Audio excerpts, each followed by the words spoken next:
Alam ko na. Crush mo ako, no? Ikaw ang crush ko.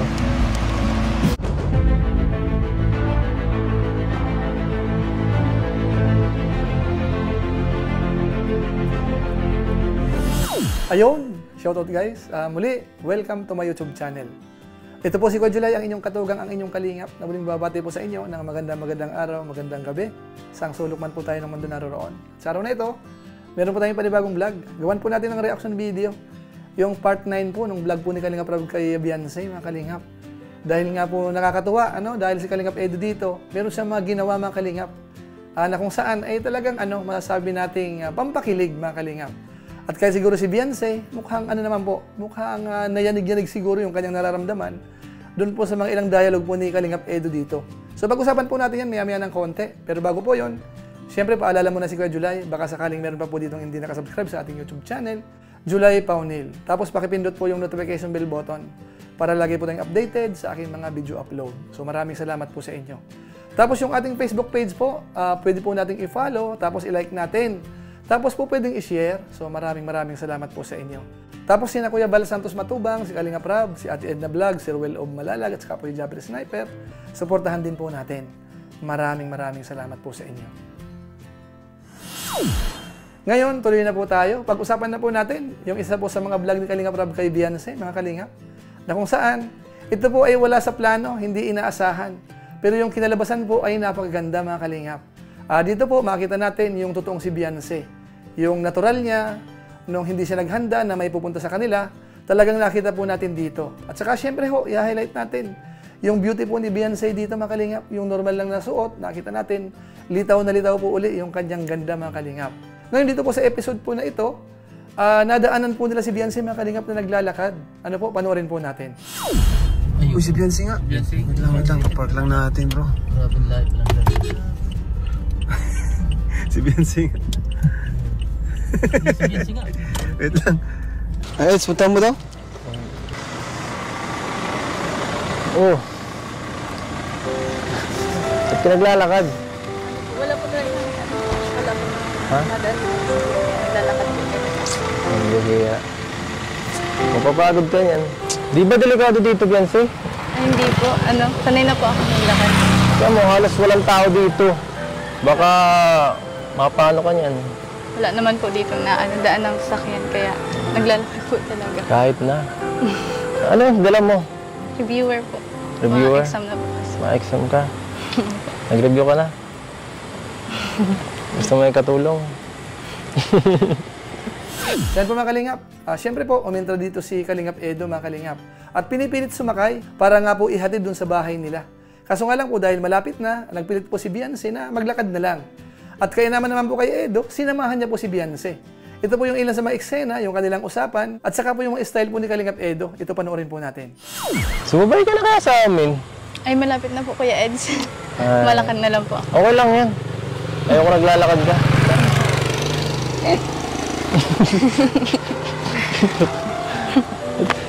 Sakay tayo. Malapit na po.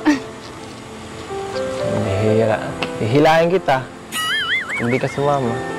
Ano? Naghihintay na din sila, Rob. Tara. Una na po kayo, malapit mo na po. Malapit na. Lalakarin ko na lang po, Kuya Eds. Sigurado ka? Opo. Una na po kayo. Teka, sama na nga kita. Ano ba naisip mo mas magandang maglakad kapag may kasama, Beyonce? Nag-i-enjoy ka ba ngayon? Diba? Okay. See? Baka malimutan mo na pinag-reviewhan mo yan. Ay, grabe. Lapit na agad natin. Nakakaano naman, oh. Pwede ba diretsuhin muna natin hanggang doon? Ikutin muna natin yan. Ang bilis. Nagmamadali ka ba? May lakad ka? Sila mama mo. Hindi ko po alam. Ha? Hindi ko po alam. Check ko po dyan sa bahay. Gusto mo hanapin natin?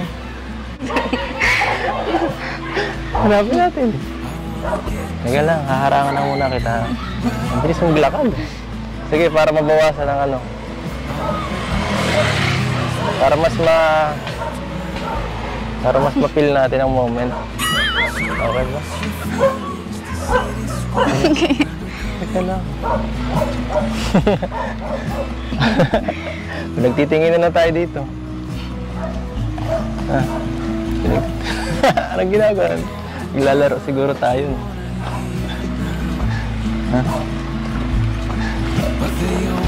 Pilit mo muna tayo. Nasa gitna na tayo. Yan po mga Kalingap. Yan po si Kalingap Edo. Ano? Masasabi natin dito, talagang medyo may pagkabagsak ng konti. Pero yun po ang natural po kay Edo, ano, mga Kalingap. Kahit po nung dumating na po sa bahay, ganun pa rin po, ano, mga Kalingap. Pero ang napansin po natin dito, si Beyonce ho ay talagang hindi siya nailang. Kung ano man po yung mararatnan sa bahay nila, okay lang po sa kanya. At saka naghanda po siya. Kahit pa paano, pinainom po sila, pinakape po mga Kalingap. Ito po, panoorin po natin yung ilan po sa mga eksena. Ito po yun. Ayos. Pira po. Pwede. Kayo po. Sige lang. Gat, ano sa akin eh. Tubig lang, tubig lang. Yan, teamwork. Teamwork. Yan po mga Kalingap, yan po si Beyonce. Natural na natural lang po mga Kalingap. Nice. Ngayon po, meron pa akong gustong i-highlight. Ano mga Kalingap?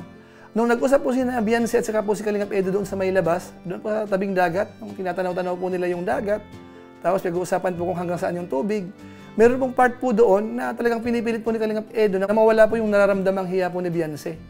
At doon po sa pag-uusap po nila, parang biniro-biro po ni Kalingap Edo na yung patungkol po sa kung may crush, ano mga Kalingap. Ito panoorin po natin. Nahiya ka pa rin sa akin?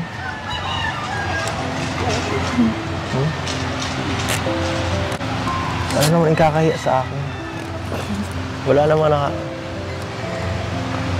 ko na. Crush mo ako, no?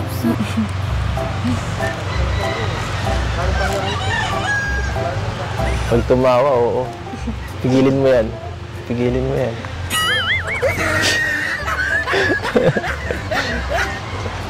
Binigilan mo talaga. Ay, no. Joke lang. Gusto ko lang maging komportable ka. Nabawasan na ba ang hiya mo sa akin? Wala nang lumala. Yan po mga Kalingap, napansin po natin yon. Medyo maganda po yung titigan ng dalawa mga Kalingap. At alam natin, nahihiya po si Beyonce. Pero ang matindi po dito, meron pong sinabi po dito si Kalingap Edo, ano mga Kalingap? Nung parang tinatanong po ni Edo si Beyonce, kung siya po ay parang tatanungin din kung sino ang crush niya. At yung sagot po ni Kalingap Edo, eto po yon. Eh ako, gusto mong tanongin?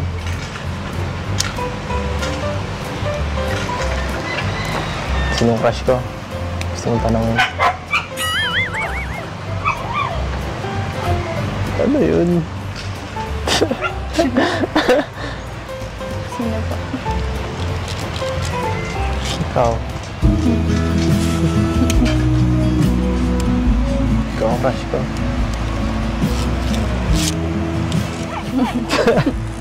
Kasi mo po yan. Ano mga Kalingap? First time po natin narinig po yun kay Edo mga Kalingap, ano?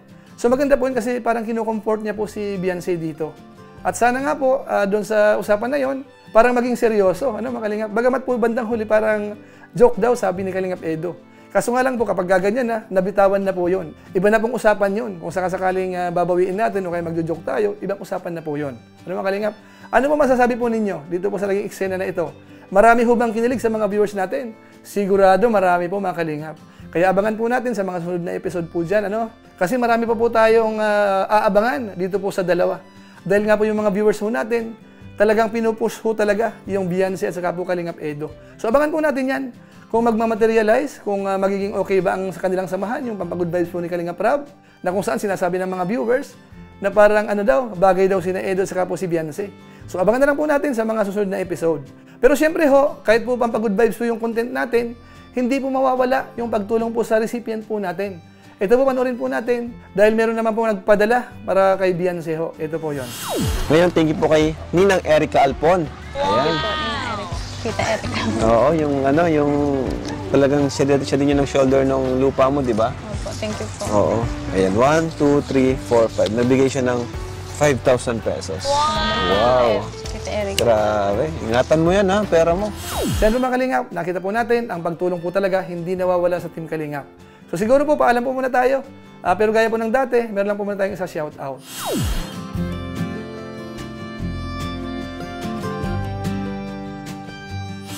Tapos gusto ko rin pong pasalamatan yung aking mga kasamaan sa co-os, Kalingap OFW Organic Sponsors, sa inyo pong patuloy na pagsuporta po sa mga babahay program ni Kuya Bal Santos Matubang at saka po ni Kalingap Rab. Maraming salamat po sa inyo. At saka po sa ating mga viewers, sa ating YouTube channel, saka sa ating Facebook page, maraming salamat po sa inyo. Lalong-lalo na po yung mga hindi nag-skip ng ads, nag-share, saka po nagla-like. Kung inyo po itong nagustuhan, pwede po nating i-share. So maraming salamat po sa inyo. So muli, ito po si Kuya Julay, ang inyong katugang, ang inyong kalingap, na pansamantalang nagpapaalam po muna. Kita-kita na lang tayo sa mga susunod ko pang vlog. Maraming salamat sa inyong walang sawang pagsuporta po sa ating YouTube channel. Pagpalain naman kayo ng Diyos, mabuhay tayong lahat. God bless. Bye-bye!